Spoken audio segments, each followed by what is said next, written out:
Hey you guys, this is a video that I filmed all the way back in February of 2024, right as I was going through Florida. I filmed 4 videos before I left so I could try to get them out, and obviously I didn't get all 4 of them out. I got the 3 that I filmed.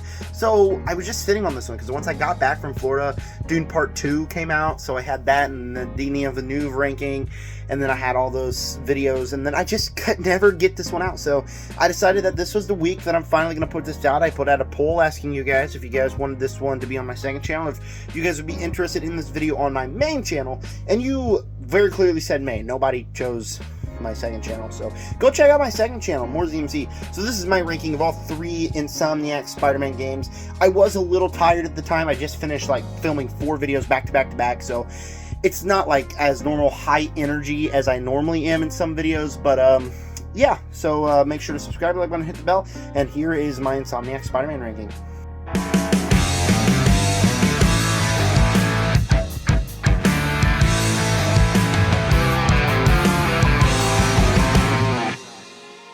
Alright, so last year the critically acclaimed Spider-Man 2 video game from Insomniac released, and I had a chance to play it. I got a PlayStation 5 for Christmas finally, and so I had a chance to play the second game. I played all 3 games. Today I'm going to sit down and I'm going to rank all 3 Insomniac Spider-Man games. To be clear, all these games are pretty great.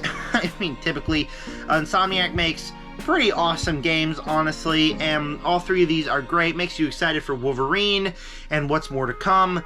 So even though there's a last place, there's only 3 of these movies, so technically they're all in top 3, and I'd say they're all in top 3. The bottom 2, they got things that hold them back severely for me, but still, I just really love those games, and I really love this Spider-Man world that Insomniac is exploring. So with that said, I'm going to go ahead and get started. Make sure you comment down below what is your ranking of the 3 Insomniac Spider-Man games. Is Spider-Man 2 live up to the hype for you? And with that said, we're going to get started, and I think it comes as no surprise as the worst movie, or not worst movie, but worst game in this gaming franchise is Miles Morales Spider-Man. I don't think this is a bad game at all. Be perfectly clear, I think the first act of the game is really great, establishes the world, makes you like Miles as a character, makes you like Miles' world, and I think the third act is just phenomenal. I think it's great ever since you meet the Prowler, and then you stop in that, and then with your friend you get an emotional you get an emotional feeling and a rush of emotions after that, and you feel for the character as the war with Roxanne is personal, and you feel it being personal, and you endure it, and it feels like heartbreak. And by the time that it ends and the characters are over, it's really emotional and really sad, and it really, really works.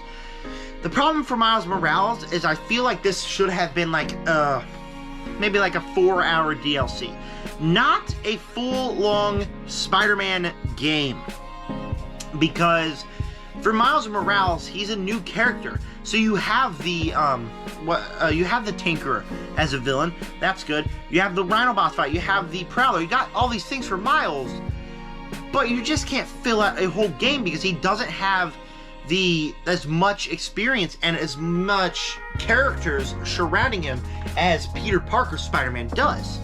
So majority of the middle act, while there's still some great things in there, you feel like it's getting a bit repetitive. And I quit playing the game for like a month and a half after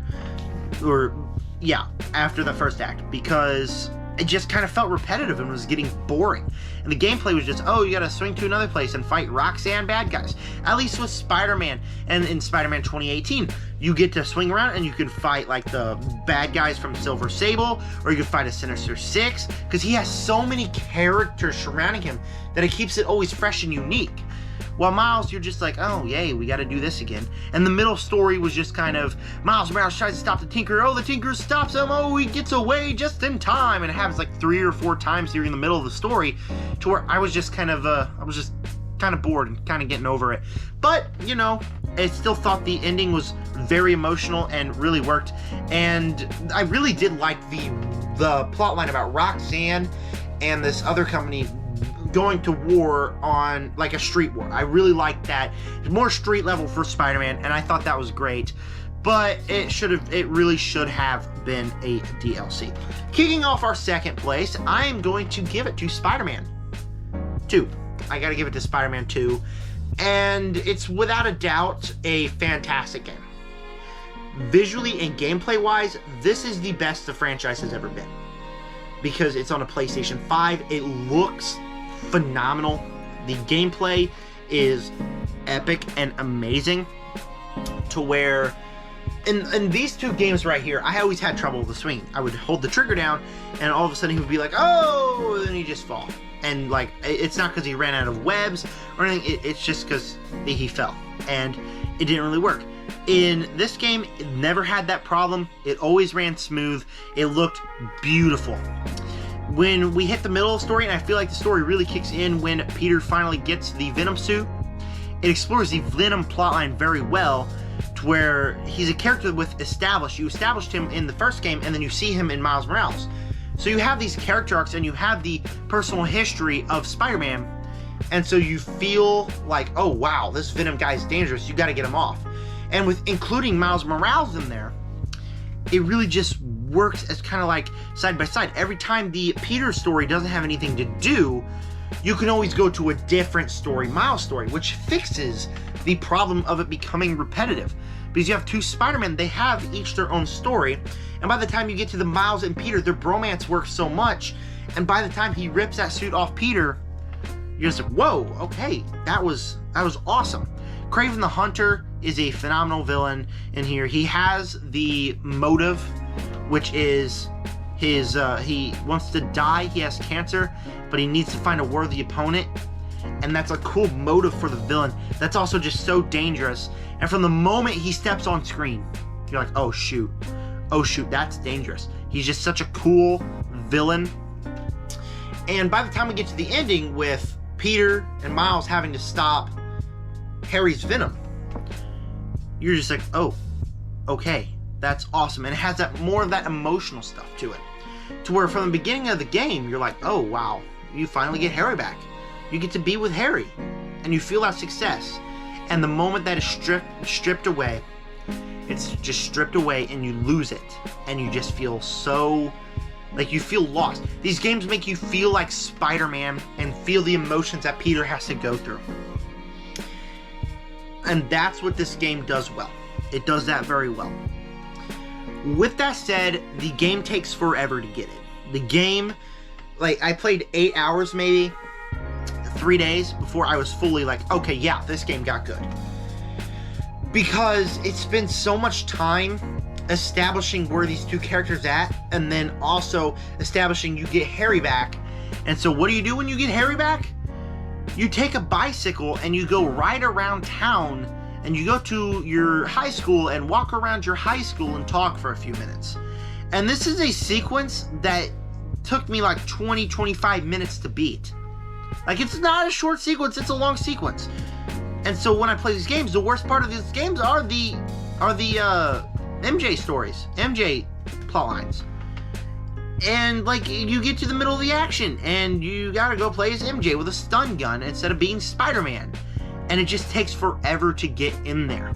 It works as story-wise. If it was a 5-minute cutscene, I think it would have been much better. But no, when you go to play as Spider-Man and fight bad guys, you have to sit there and play as Peter Parker walking through the high school. Not the most entertaining thing. And it just takes forever to get there. The story just feels all jumbled because one second you got this intricate plot with Kraven and you gotta stop him, and then you go through a carnival with MJ and Harry and talk about life. It does not match up for me. With that said, once the game fully kicks in, it is awesome from that point on. First place, though, is Spider-Man 2018.